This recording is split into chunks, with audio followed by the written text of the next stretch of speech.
सुहाग रात। एक गांव में एक गरीब परिवार रहता था। उनकी एक बेटी भी थी। उसे देखकर गांव का हर एक व्यक्ति ललचा जाता था। पूर्वी बहुत सुंदर और कमसिन हुस्न वाली लड़की थी। लोग उसे अपनी माशूका तो बनाना चाहते थे, लेकिन शादी कोई नहीं करना चाहता था, क्योंकि वो गरीब घर से थी। उसके पिता अपनी जवान बेटी की शादी को लेकर बहुत चिंतित रहने लगे थे। कई जगह रिश्ता करने के बावजूद भी उसकी शादी नहीं हो रही थी। लोग उसे देखकर शादी के लिए तैयार तो हो जाते, लेकिन दहेज के नाम पर कुछ ना मिलने पर शादी तोड़ देते। कुछ दिन बाद उसकी शादी एक दूर के गांव में एक गरीब परिवार में सुबोध नाम के लड़के से करवा दी गई। उस गांव का मुखिया बहुत ही दबंग और गुंडा था। वो गांव के सभी लोगों को डरा कर रखता था। उसके एक आदमी ने उसे बताया कि सुबोध की नई नई शादी हुई है।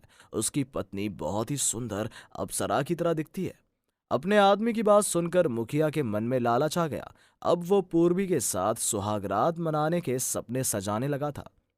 सुनो पिंटू, कोई प्लान बनाओ। मुझे उस सुंदर स्त्री के साथ सुहागरात मनानी है।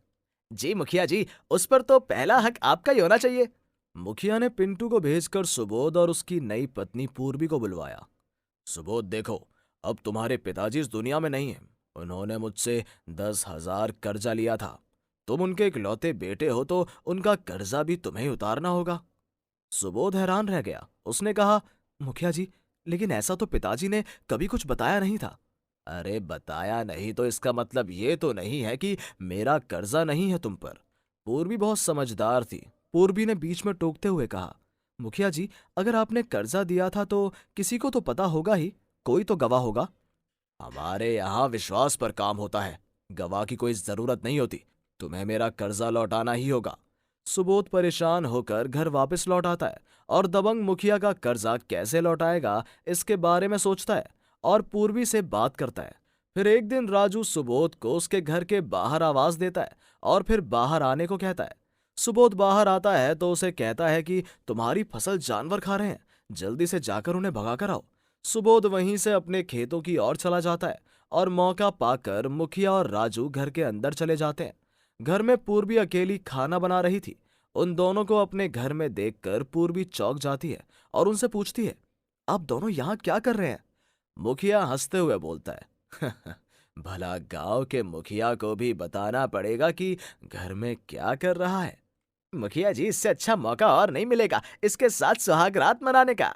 और दोनों पूर्वी पर टूट पड़ते हैं। दोनों ने एक एक करके संबंध बनाए। जब पूर्वी ने पुलिस को बताने के लिए कहा तो उन्होंने पूर्वी को तेज धारदार चाकू से गला काट दिया और उसकी हत्या कर दी और घर में आग लगा दी। जब लोगों को पता चला तो लोग घर की आग बुझाने लगे।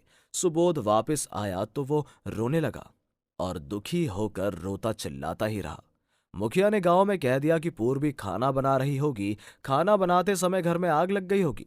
सुबोध कुछ दिनों बाद गांव से चला गया। अब मुखिया को नई नवेली शादी होकर आने वाली सभी दुल्हनों के साथ रात बिताने का चस्का लग चुका था। उसने अब गांव में रीत चला दी थी कि नई शादी होने के बाद पहली रात मुखिया के साथ ही बितानी होगी। फिर कुछ दिन बाद गांव में एक और नौजवान शादी करके लाया। मुखिया को पता लगा कि नई दुल्हन आ चुकी है, तो मुखिया उस दुल्हन के साथ सुहागरात मनाने के लिए पहुंचा। अच्छा हुआ तुम मेरे साथ सुहागरात मनाने के लिए राजी हो गई, वरना तुमसे पहले भी एक दुल्हन आई थी। उसने आसानी से हाँ ही नहीं कहा।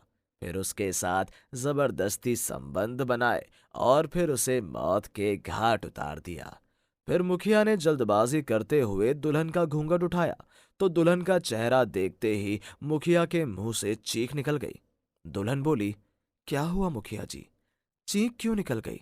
आओ, जल्दी से मुझे निर्वस्त्र करो और कर लो अपनी इच्छा पूरी। दुल्हन का डरावना अध जलासा चेहरा और लाल गुस्से वाली आंखें, बड़े बड़े दांत देखकर मुखिया के होश ही उड़ चुके थे। तो तुम, पूर्वी, तुम तो आग में जल गई थी। हाँ, मैं जल गई थी, लेकिन मेरी आत्मा नहीं जली। अब मैं तुम्हें सबक सिखाकर ही रहूंगी। अब पूर्वी ने मुखिया को गर्दन से पकड़कर दीवार में दे मारा।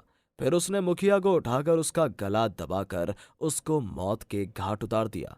घर के बाहर मुखिया का आदमी खड़ा था। काफी देर तक कोई हलचल न होने पर उसने आवाज लगाई, मुखिया जी, मुखिया जी, अरे क्या हुआ? सब ठीक तो है ना?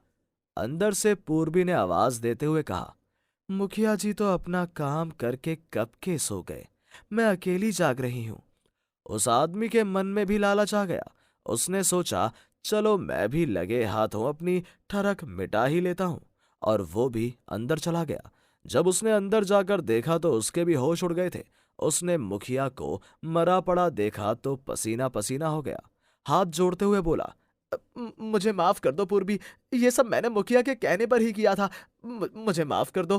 पूर्वी ने उसे भी पकड़कर मौत के घाट उतार दिया और दोनों को ले जाकर गांव के बाहर पेड़ से लटका दिया।